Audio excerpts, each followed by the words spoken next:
Hello everyone, it's Retroaction, and welcome back to another Star Wars Micro Galaxy Squadron review. This is the Star Wars Micro Galaxy Squadron TIE Fighter, a Series 1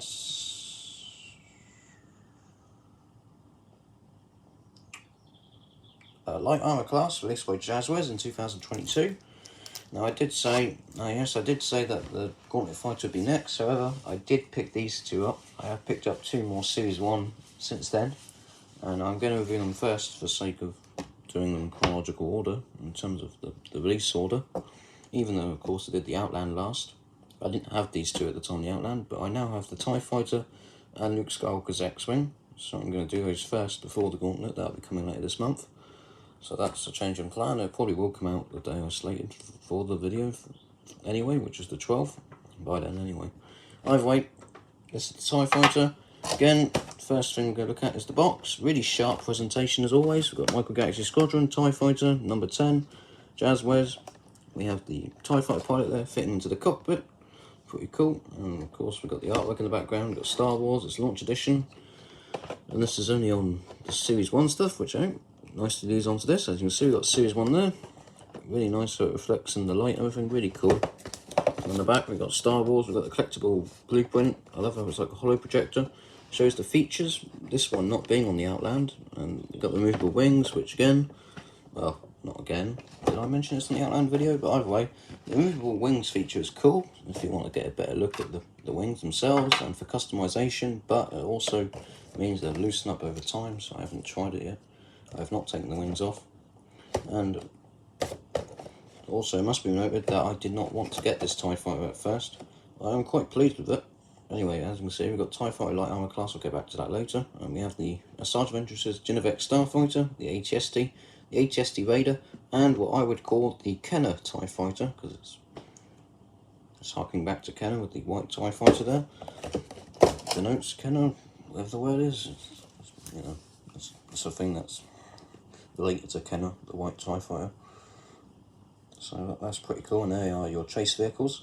But anyway, yeah, so I didn't want this TIE Fighter first because out of the three TIE Fighter variants, there's this TIE Fighter, the Outland TIE Fighter, and the Series 2 TIE Fighter Battle Damage.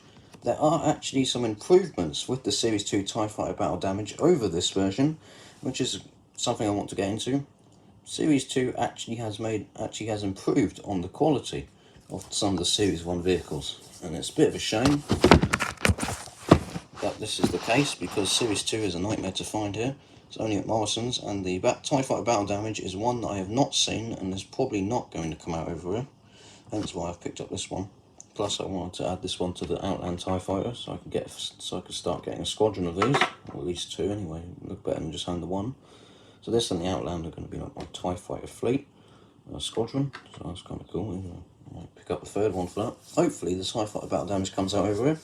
Because yes, there are actually some improvements to it over this one, which is a real shame that they have been cost cutting on this line. Well, it's a shame really that the quality has improved from Series 1 in Series 2, and that was something that didn't happen with Action Fleet. Action Fleet, the quality was consistent the whole way through pretty much. However, over the years, when the Episode 1 Action Fleet came out, they did cut out one figure. And then when Hasbro revived the line in 2002, they got rid of all the figures altogether. So in this case, they have brought back the figures, and I'm guessing it's more expensive now than it was in 1995 when Action Fleet came out to produce these. So they brought back the figures, but they've had to, I'm guessing, they've had to take away some paint applications from some of the ships, because there is definitely a difference between the quality of Series 1 and Series 2. So that is a shame. That is something I wish didn't happen this line, because we'll get to it in a moment, but there's definitely some problems with this version. Either way, it does look good, so that's the box done. Let's get to the TIE Fighter.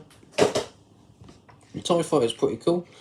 So you've got the solar array panels there. The wings are nicely detailed. They do come off, but I'm not going to take them off because again, don't want to make them looser. But the issue is here, the transparent steel viewport.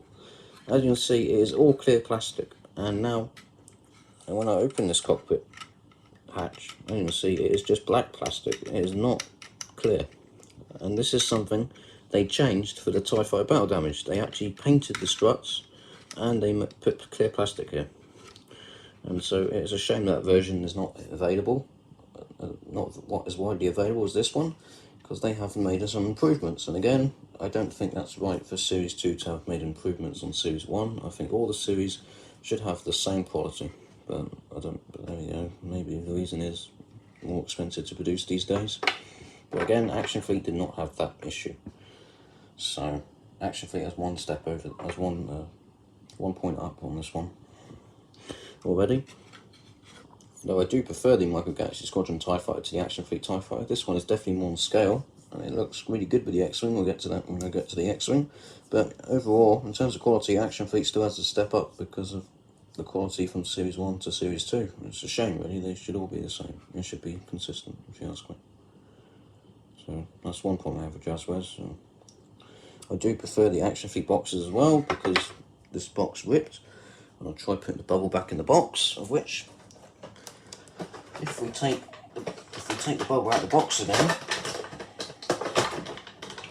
there is of course artwork in the box. I really like how they have the figure in a separate compartment, and it's only the Series 2 ones that have the character on the back. The Series 1 don't have that, but as you can see, we've got some great artwork there of a Star Destroyer with TIE Fighters coming out, and there's X-Wings attacking. Just really cool. And in the box you do have, again, this really nice diorama with X-Wings and TIE Fighters, and you've got the Death Star in the background, and you can put it behind the TIE Fighter like that, and that's a pretty cool looking dial. And you've got a nice diorama set up, and if you put all these in a row, it'll make quite a cool setup, but I mainly just leave it in the box. Unfortunately, it's kind of a pain putting these back in the box, so I'm just going to leave it set it aside for now. I do wish the packaging was easier to keep. It's much easier to keep in Action Fleet. Though I will mention this one was the easiest to take out the box, and besides, even the Action Fleet vehicles I don't bother putting them back in the box, but the boxes you can close them up and keep them in a much better shape than you can with the Micro Galaxy Squadron, because of the way these are like card backs basically with bubbles attached to them for most of the small ones. Bit of a shame that they're more like those boxes. They're not really actual boxes like they were for Action Fleet. So that's another thing I don't like about this line.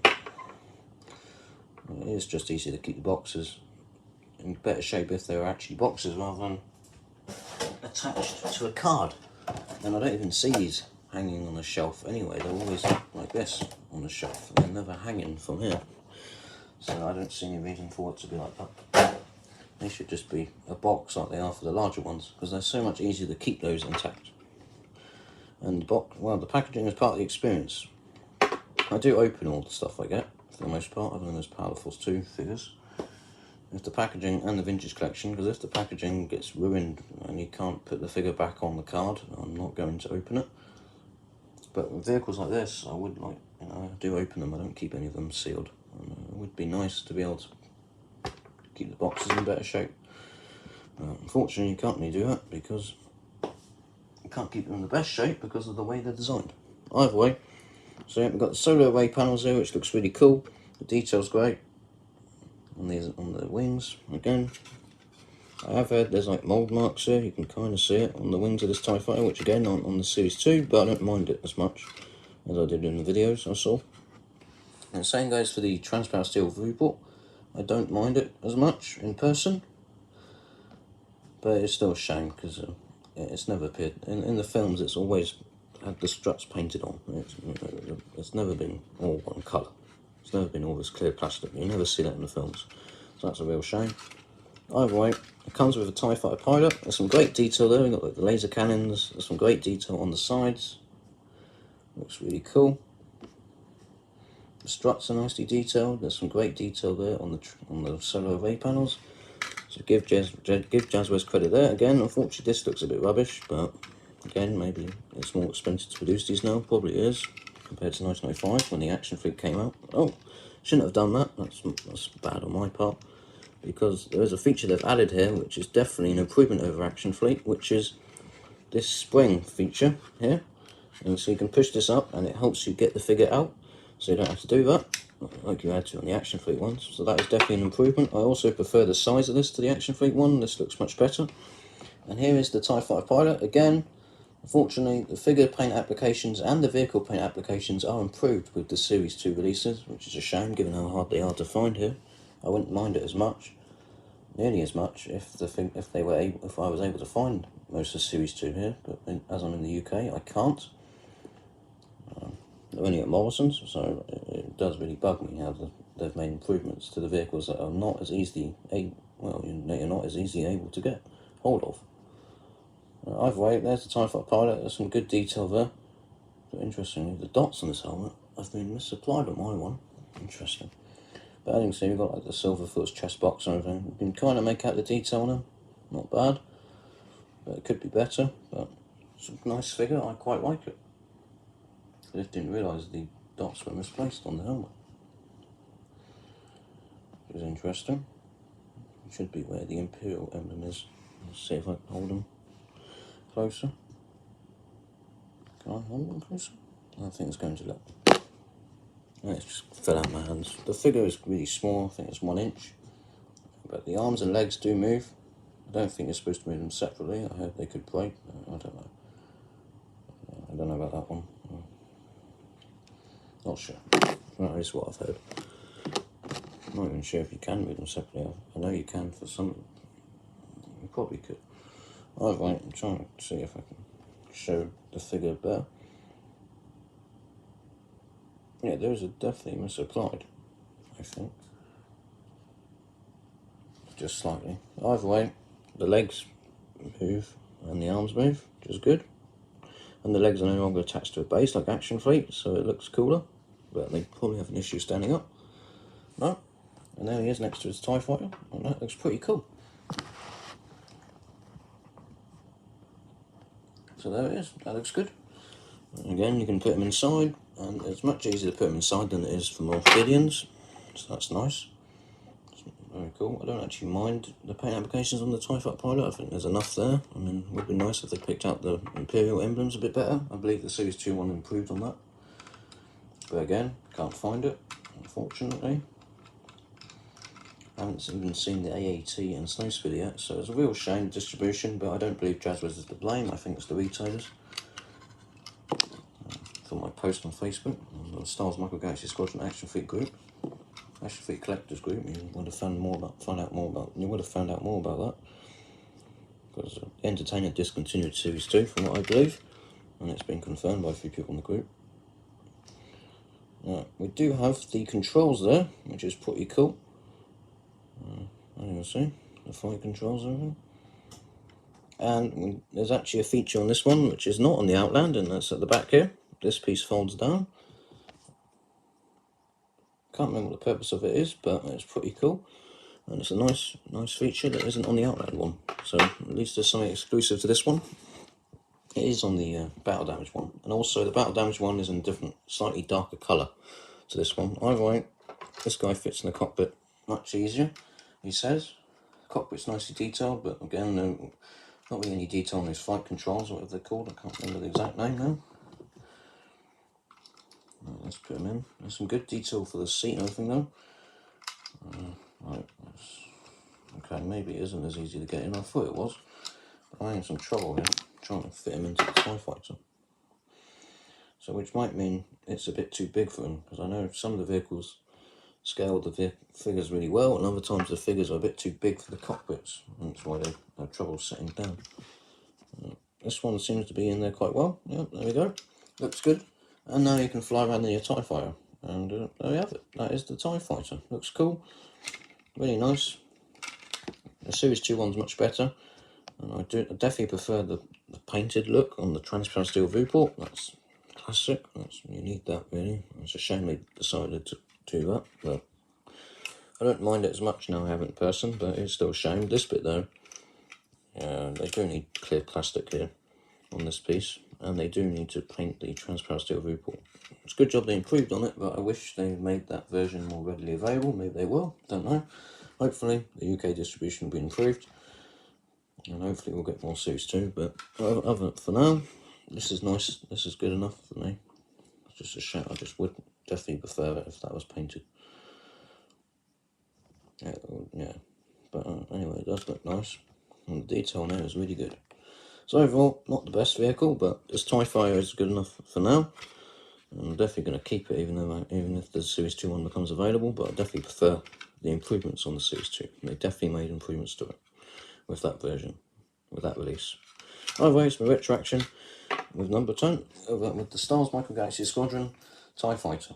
It's a very cool vehicle. Again, shame the Series 2 one's not available. The battle damage one's pretty cool. Would be cool if they brought out a standard version with the Series 2 paint additions as well. The improvements for the transparent seal viewport and all the rest of it. That'd be cool. I don't know if they'd do that though. But either way, it's a great vehicle. It's not the best, but it's good enough for now, given that I can't find the Series 2 one. And yeah, it's not bad. It's just a few things that,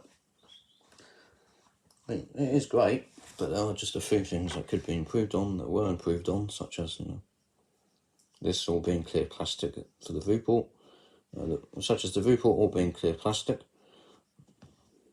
That was improved on by painting in the struts, and this bit not being translucent. I mean, this bit not being clear, etc. Other than that, and the colour being a bit darker. Other than that, not bad. Right, well, that's my retraction. Thank you very much for watching. Thank you very much for watching. See you next time. Bye for now.